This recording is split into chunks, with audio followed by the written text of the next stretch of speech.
Bonjour à tous.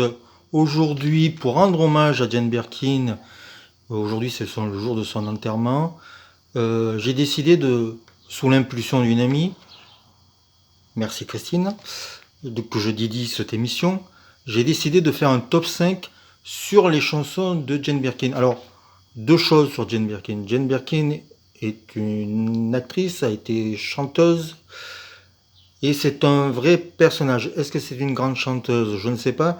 En tout cas, c'est une voix. Sa voix est un instrument de musique. Et j'ai beaucoup basé mon top 5 sur ça. Donc vous allez voir des choses assez surprenantes dans mon top 5. En tant que actrice, elle est pareil. J'ai vu des films qui sont passés au moment de son décès. C'est pas une actrice formidable, mais c'est un vrai personnage. Donc, elle a eu trois personnes dans sa vie. John Barry, le musicien quand même de James Bond. Serge Gainsbourg, tout le monde en a parlé. Et Jacques Doyon, cinéaste vraiment très bon. Donc voilà, elle a eu des enfants, Kate Berry, Charles Gainsbourg et Lou Doyon. Et c'est des gens qu'on va voir, on va vivre avec elle et c'est formidable, c'est ça qui est chouette.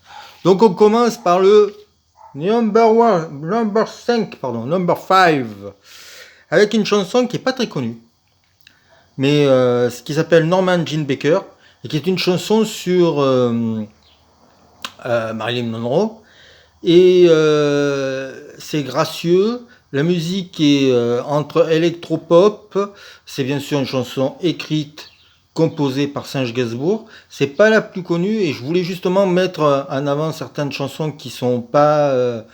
Euh, parce que en fait, je voulais éviter de mettre la chanson Quoi, parce que tout le monde a mis Quoi dans son top ou dans son hommage, et j'en pouvais plus de cette chanson.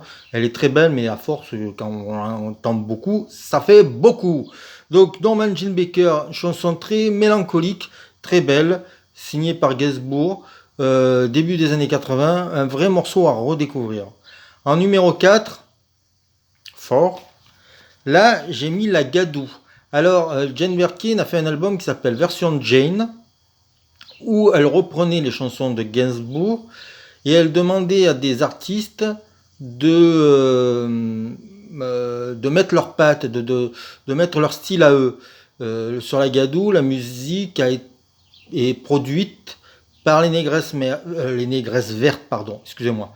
Mais il y a MC Solar qui fait le job sur notre chanson, et puis plein d'autres dont j'ai oublié le nom bien sûr, mais pourtant j'ai l'album pas loin. Et c'est un album de reprises de chansons de Gainsbourg et d'autres interprètes que Gainsbourg lui-même. Et elle lui donne un côté festif, très amusant et très agréable, alors que l'original était chanté par Petula Clark. En 3, alors on a beaucoup parlé de Je t'aime moi non plus la chanson. Moi je préfère la version Gainsbourg-Bardot. Mais dans les duos, les grands duos, il y a la décadence. La décadence est pour moi beaucoup plus ambiguë, beaucoup plus craspec, une chanson qui serait impossible de faire aujourd'hui, puisque c'est une chanson sur la sodomie, et peut-être sur le moment où tu fais l'amour, et le consentement n'y est pas toujours.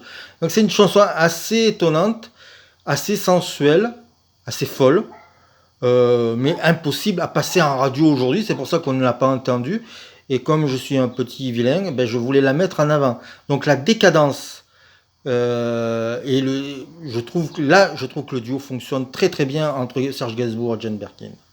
En numéro 2, on reste dans l'univers Je t'aime moi non plus, mais là avec la chanson du film, qui je trouve est une merveille, au banjo, guitare, très hommage à la musique américaine, et ça s'appelle La Ballade de Johnny Jane.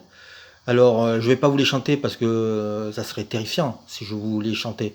Mais je vous mets les titres bien en évidence pour que vous puissiez les chercher et les écouter. Et la balade de Johnny Jane, c'est vraiment un petit chef-d'œuvre. Et puis, dans mon top des tops, alors c'est pas un album de Jane Birkin, c'est une participation de Jane Birkin, mais sans la voix de Jane Birkin, l'album ne serait pas grand-chose. C'est bien sûr la ballade de Melody Nelson de Serge Gainsbourg. Alors c'est pas un album, elle fait des participations, ce qu'on appellerait des featuring, c'est même pas vraiment des duos, elle fait des voix de temps en temps, des accroches, on l'entend rire, on l'entend gémir, on l'entend pleurer, et là, il y a un vrai travail sur sa voix, et c'est là où on se dit c'est un vrai instrument de musique. Et quand on voit que c'est Jean-Jacques Vanier qui a fait les arrangements, et je pense que la voix de Jane Birkin a servi d'arrangement aussi.